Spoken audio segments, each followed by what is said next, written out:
Hallelujah. Hosanna. Hallelujah. Amen. Hallelujah.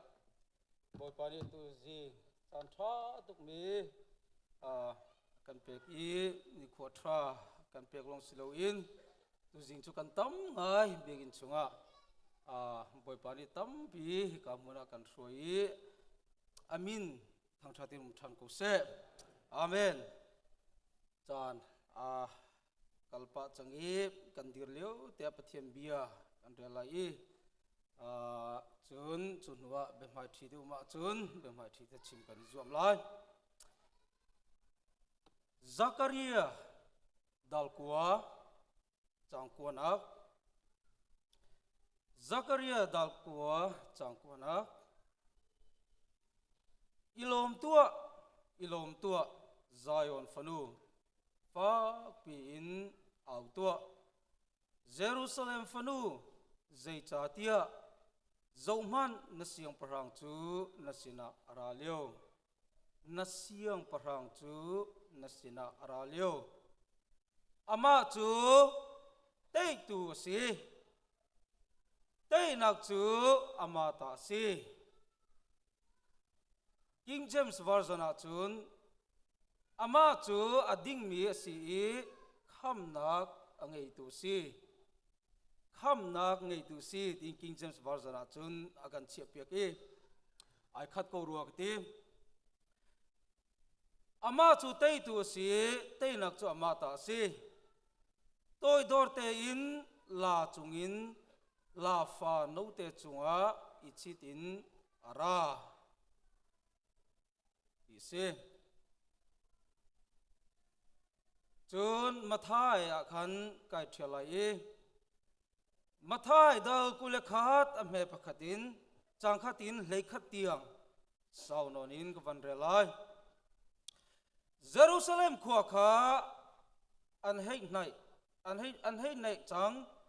olive tlang I a ummi befe khwa kha an phak in Jisu ni azul tu pani kha maya hei thana I nan mai khwa khan rakal ulo la pakhat asheng mi nan hulai I chu la sina chun afa te kha aumlai chun nan phoi na lai I kasina nan rat pi na lai mini zaimoti in ani ti na chun kan boy pa ni her tia nan ti ko na lai I an in lak ter ko na lai tia te hi thili prophet ni Zion fanu chu vachim ulo nasiang parhang chu nangma leya aralio ama chu minun ne masi la chu ahun ichit la no te ahun ichit vati u tia ati mi tlinternak cha khan asi chu cha azul tu kha amaya chun anrakali Jisu ni achim bang na bang khan antua lale afate kha anrat pi na an puan kha andan na Jisu chu achit mitam pini an puan chu lama khan an pha na achiuni thinge kha an sam na lama chun an pha ve na amaya kalmin na le anuin azul min na chu an buning pi in an awi David fapa chu thang that ko boy pa minin arami chu pathiani thachua pe ko se pathian chu thang that ko tia anti Jerusalem kho chunga an valu tika akhwa pi in an ituai ipa hi a hoda asi tia mini khan an rakhal na ipa hi Galilee ram Nazareth khuami prophet Jisu asi tia mibu pi ni khan an le na se Bible version cheu khada chun David fapa chu thang that ko ti siloin David fapa chu Hosanna in triali I lo ko simhan salo Hosanna ti ni khan biatam pi achimi betam pi Hosanna ti ni khan achimi mi zo Bible kan zawa chun David papa sina chun Hosanna tina kan chia pe ki King James version te zong kan zawa chun David papa sina Hosanna ti thiam thiamin akan chia pe ki version dang tua chun thang that tina kan chia pe ko pathiam bia kan rem mi kan di lakcha tha bikin kan boy pa kan pathiani thua kan chop pe ko se amen se chung kan thulai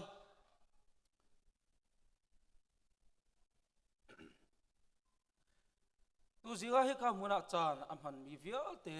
nan chunga kanilom ka kan praise and worship si se kan musician te na si se hi kalya media te na si se nan chunga kanilom tak tak se kan di lagin tu zinga pathiam bia ruwa du si tia kai thimi tlang tar chu nangma cha a jisu hi a hoda si hi van si slo Jerusalem khuwa chunga anvalu tika mipi khopi in ani tuai hi pa hi hoda si kan thang that mi hi Hosanna tia kan au mi hi hoda si tin bia an halna chu tika midang ni chu Nazareth khuwa mi prophet Jesus asi tin anlet prophet Jesus asi tin anlet mi kha Bible sa thiam na ni chun o mahi prophet silowin siang parang Jesus si tin van le na silo atha tuk nga anti arwang chu Zachariah ten ha kan zo tiga khan na siang parang chu ti si prophet tilowin prophet kha chu tlompal te ai dang dawi siang parang kan ti san tlompal te ai dang dawi cha khan prophet silowin siang parang Jesus si Nazareth khona chuak mi siang parang Jesus kha si tin van let slo ti kha mitam pindia an chimmi avan sim Zachariah angan pakwa ha kan zawa chun prophet Zachariah ni arak chimmi chu Zion fanu fak pin autua Jerusalem fanu autua ilom to zai cha tia siang parang chu nasina aralio tin prophet ni arakchim prophet Zachariah ni arakchim lewa hin a ho chu da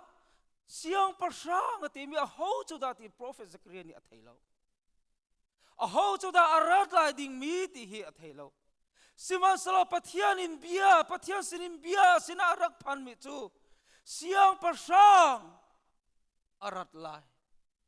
ama chu tei tu asi tin achap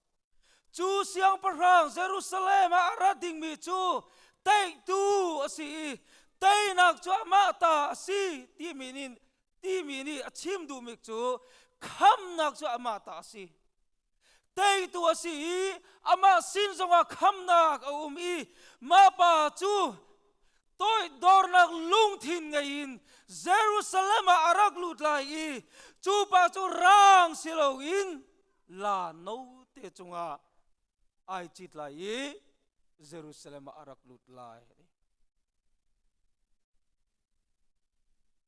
le kum tam pi helia mi kum zanga nuwa hi chimmi hi atling kum zanga nu long atling asaw ning tu zangan hu long arakling ka chim do mi chu prophet an hani an chim mi bia hi tin tlung lowin a bal lo an phuan mi bia kha thei an ma phuan tu ni thei lo man selo boy pa sinin an chaw mi boy pa sin an thei mi si cha khan ral thang ai prophet an hani hin bia hi an phuan ton hi long hi silo prophet anani bian phuan mi Bible kan zawa chun tam piu mi that lo nak zong an phuani that nak zong an phuani thong chia zong an phuani thong tha zong an phuan siman so Bible kan mu mi chu prophet nani bian phuan tika kan mu mi chu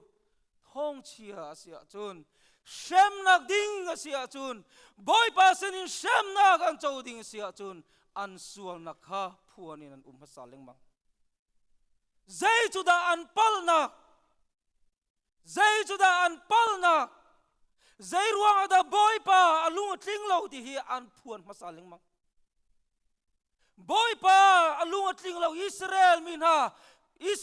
ha sina khan zom han tu prophet hani biatam pi apon kha atu chu boy pa du lo ning in anu mi pathian dang ten han an biaki mi phun dang ten han an thit i mi phun dang ten ha bantukin an i boy pa alung tling lo nani mer lo wa chun i prophet ni achim leng ma zai ruang da boy pa lung tling lo nakha phuani na leng mang chuti phuan lo in boy pa ni mi a hrem so na mi a hrem so bal na lo siman sala tu leo chu Facebook a ken boy tam bi ka ngai bi phuan ke bia mi tam pi ni an phuan ti ga hin zai da pal nak zai chu da sual nak zai ruanga da kani ngai chi lai zai chu da kan kal tak lai phuan asibal lo ma chu ani dang nak ase nal prophet an si katilo siman salo bible akan movie prophet na chun ani lo cheu lo tu tlompol te ani dang nak ase ka hite so sa son prophet na ni him bian phuan ti ka hin chiat nak atlung ding mi sia chun zai ruanga da atlung lai boy pa ni ashrem ding mi sia chun zai ruanga da ashrem lai chim asim hasaton chim masal win boy pa ni hau man ashrem masal Zakaria zong ni hin thila lai ding mi kha arak phuani kum zangan hu longa hi thil hi arak phan mi ase Juda te siang parhang na siang parhang chu arat liu asi kum zanga chung akal ti na kasi chu arat liu asi ti kum zanga chung chu pa chu tei nak tei tu asi Jerusalem alutika chun mitam pi Jerusalem akan tei nak in alut mitam pi an te lai siman salo hipa hichu midang bantuk silawin la no te chunga khan ai chit lai la no te chunga ai chitin Jerusalem alut mi hau manan lo mitam pi tei nak chawin Jerusalem akan alut mi tampian rak chang Jisu lan zonga mitam pian rak lut Jisu nu zonga an rak lut anma chana hin ral kap ral an vadawi an siam parang ten ha ral an vadawi teinak an vachawa chun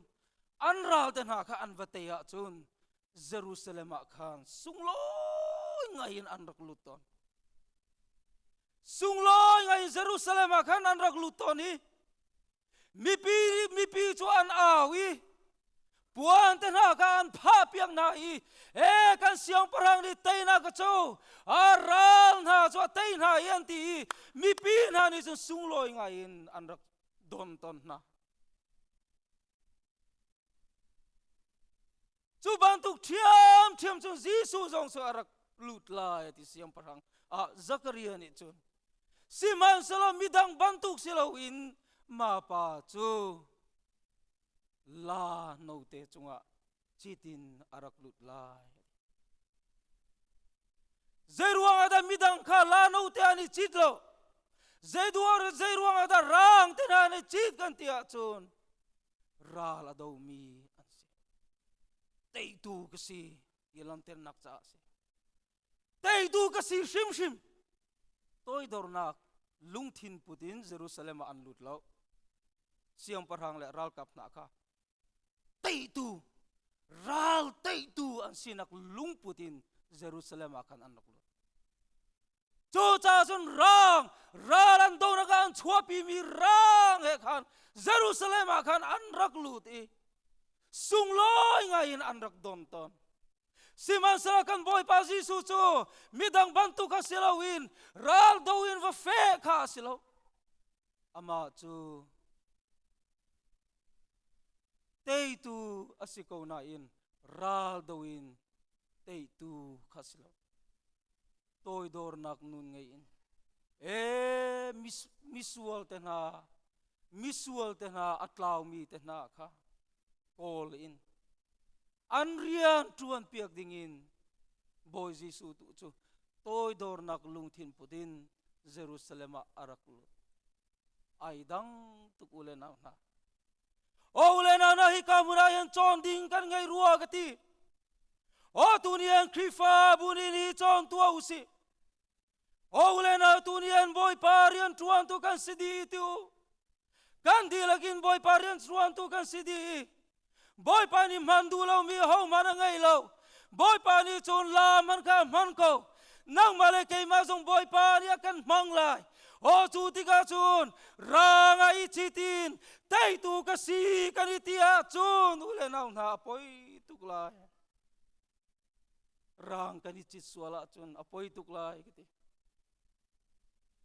Krifa chu rang I chitin tai tu ka si ti la kha selawin toy dor nak lung thin pudin la tu kha kan I chita ha hallelujah la kan I chit lawi rang tu kan I chita chon toy dor nak lung thin pudin boy Jisu ken he zulin zei tik mana arian kan tuan kholai lo toy dor nak lung thin kan ngei kholai lo ule naw na krifarian kan tuan naka hin toy dor nak lung thin hi abepi tu ma chu kan boy pa Jisu ni angai mi asi tunian krifavia te chu boy pa kan he zulmi kan si cha hin toy dor nak lung thin kan puta hawi o la mara khan la no te mi lian chit ballo mi o ma chunga kan chuan her hallelujah ma chunga kan I chi da her mini ani chit ballo la no te chu o hi noi chu hi pa chu a hi thil chu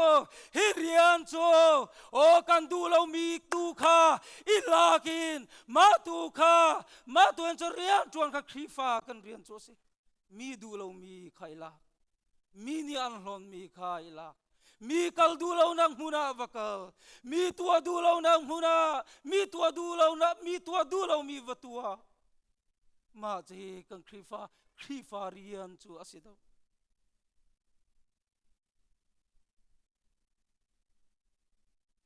o chu cha chu nu le naw na khifa kan rian hi boy pani thachua kan pek I rian akan pek mi himu thut dana thut pi dingin rian akan pek lo hi rian akan pek hi sal rian asi khifa sal rian mi tua du lo mi tua du na lung thin kan ngei ha abepi tuk mi ase o chu ti chon Jisu chu Jerusalem a chun arak lut I chu ti ka chun mi pi tam pi ni khan an puan te ha kha lama an rak pha chulong selowin thing he te ha khan wala ye lama khan an rak pha Jisu ka le Jisu so Jerusalem a chun arak lut ti ka kha mi pi a aw mi pi na kha ruang da an aw ve ti kha an ma a aw tu man kha ani fiang lo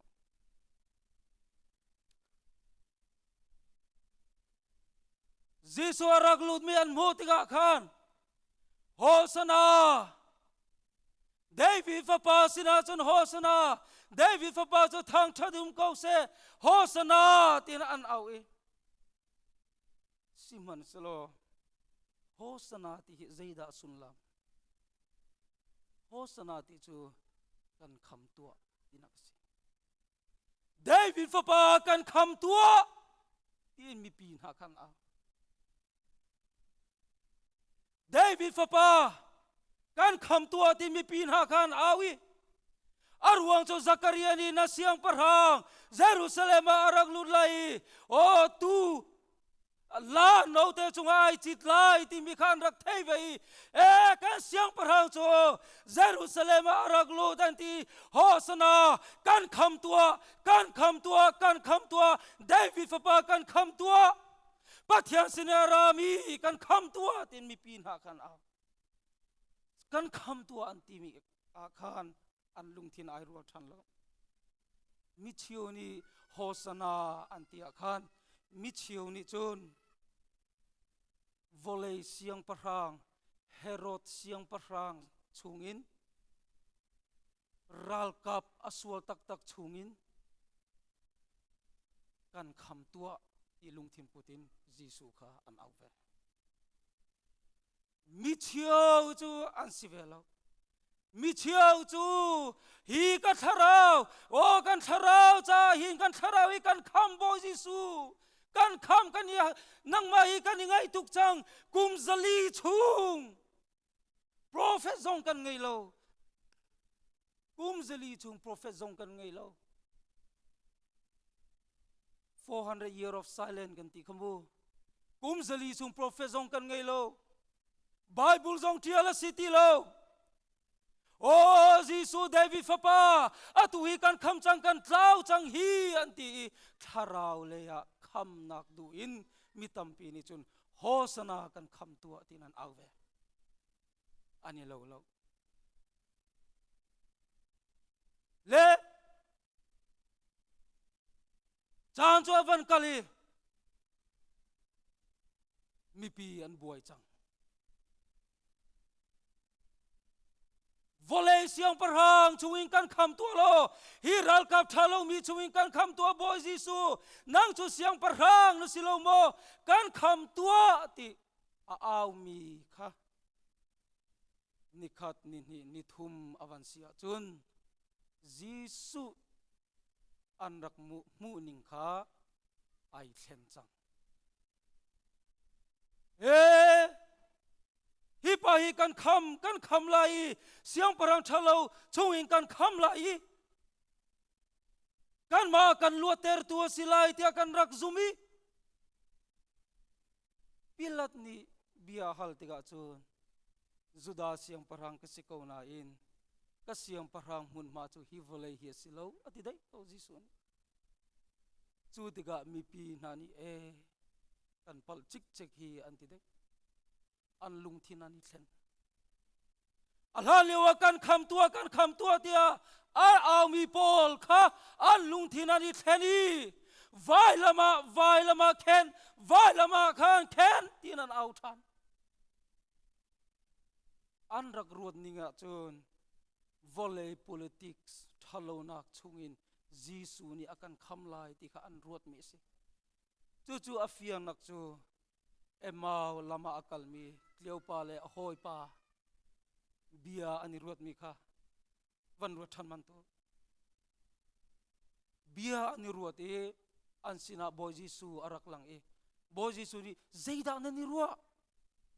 zeida nan chim ti na thei velo mo tu thil tung mi na thei velo mo zai thil da si ti boy Jisu prophet khorwa har thil atu ton mi pa kha Israel mi na akan luater lai tin kan hei zumi simhan solo ra ka ble tlang boy te ni an tlai vai lama an khen anti an lung adong chik chek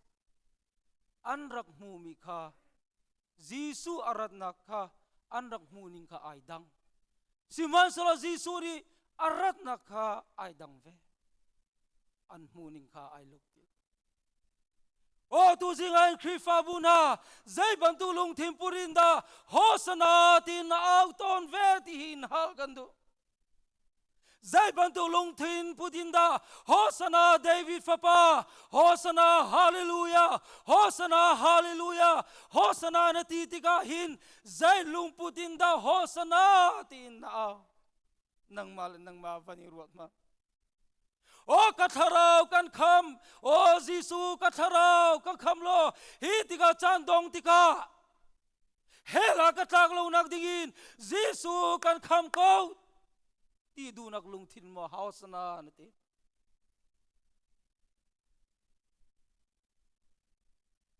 le o boy Jisu o ka chung kwa hi kan har tu ki in le lo tha ka dui motor tha tha zong ka du vei o rian tha tha zong ka du vei na ti ruanga mo hosana tina ruat phu chik chek mi si man selo hi kan chim lai boy Jisu arat nak wang chu ma kha silo atlaw min ha koli tharau le ya kan kham kha boy Jisu arat no na chang chu se Hallelujah, Hallelujah. Hosana te kan autika hen kan pal sual lai di ka pang. Nungak cha langwal mui do munak cha hosana kan ti suala chung kan pal lai. Chu biak chu bantuk thiamin pa song si nu le pa song si. Siman solo Bible ni akan chom piak mi chu boy pa du ningin boy pa du na ki zaida city kol masa ulo thil dang vial te song ka pek nan silai kan ti hallelujah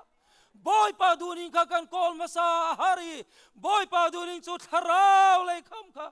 boy pa du mi chu si tharau kan nun kham nak dingin boy pa hi kan au masa ha kan swanak vial te ka kan kalta ka hau kan ingai chia hau kan palnak vial te kha kan kalta ka hau ma vial te kaltang masalawin hosana tia kan amihin umzia angai lailo umzia angai lailo umzia lailo tiu mi cheu ni chun zu ka din buin tha ka cham i sual na ka tua buin pathian sina thla ka chami aka umpi anti kan thailo aman tak tak lo kan thailo boy pa chu jangfana khat mi asi kona in sual nak adu lo mi asi sual nak adu lo minung tu ka chu adu lo sirin sual nak atu mi te ka boy pa ni chan sual nak atu ton mi ka sia chun boy pa ni keima pumpa kha ka huat lo sual nak atu mi kha boy pa ni adu lo chu te chu kalta ka sikaw hallelujah nai shu nakha nai shu mi khaslo na sual nak te kha kalta ma te kha zako ma kha boy pa ni andu pik mi zule sadin muranu ma chun ma zule sa kha kalta ko tunian ral kap sibuin boy pa rian atuan kho ko kan tuan kho ko rian tha tha tuan buin boy pa du ningin kan nun kho ko tlangwal si buin boy pa du ning kan nun kho nungak si buin boy pa du ning kan nun kho rian tam pi tuan buin boy pa du ning kan nun kho ko kan ma chu mitam pi chu mu rian akan busy changa chun boy pa lei kha kan dai thlang tho chuan ak tam pi kan chawa chun tho chua pe tu kha kan phil chan to thil hi I balance thiam lo ma chu apoi tuk mi si ulenam na tu zinga hin zailung put in da hosana ti in nang male nang ma kha in hal boy pani chun na tharau ka khamadu boy pani chun kan tharau hi khamadu hi kan tharau kham dingin hi voleya hin boy pa chu ara toy dornak lungthin putin ara siang parang asiko siman selo ai chit nak chu rang selo in la no te he kan boy pa kan pathian hi tu no te siman selo chian dei asi hi kan boy pa kan pathian hi ral kap nani tlai man selo ral kap pu boy pa si thiam he to he kan siam pa boy kan boy pa Jisu hi mini zayaman relo man selo volei le wang siang parang asitri siman selo hi volei mi bantukin kan boy pa Jesu ka rian atuan lang cho cha chon siang parang ai ti cha khan an tai e zaithil da aphan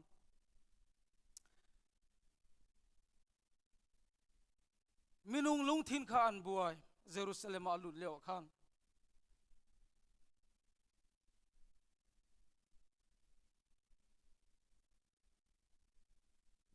châu za lung thin a buai chun khi fa le rian tuan tu na tlang boy te na Pharisai te na an lung thin a buai Zakaria ni siang parang ati cha khan an buai di châu za le ni rom châu za ni khan zai bantuk siang parang da si ti kha thei an du ve chu bantuk thiam thim tlang boy te Pharisai te ni khan zai bantuk siang parang da si ti kha thei an du ve le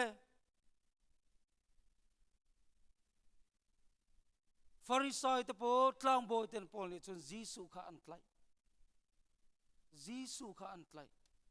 chu tika Pilat sina khanang kalpi Pilat ni chun he hin hani hin Juda te siang parang aniti nangma te zaitinda Juda te siang parang kasi IT vekam Pilat ni okay asia chun khoi ka da naral kap te pol so naram chu khoi ka da si titika kei karam chu hi volei hi asilo ati de chu tiga Pilat volei châu zani chun Jesu kha kan ma boy te ro ka kan ma do o ka arami pa asilo ti kha an thei thiam Pilat ni kan ma he boy nak zai man lo châu za do ding in arat mi zong asilo zai man hi pa chunga hin kan tua khomi lo ante cho diga chon a ho te da lungtling lo boy parian tuan tu pol khan lungtling lo boy parian tuan tu ka ti a ti pol khan lungtling lo Jesu ni kei chu hi volei chou za boy te de rami ka silo tharau le na rami ka si ti da khan volei khi farian tuan tu na ka an buai a ho ti ni da boy Jesu kha vaila mang khen kan ti a chun pathian ren tuan tu lila ni khan an khen zeiruang da an thei thiam lo cha ule naw na boy Jesu hi zaitin da na mu ve na cha a boy Jesu hi a ho da asi tu zinga hin a ho mani ma bihal nak chu kani phi pia kholo nang ma le nang ma kani phi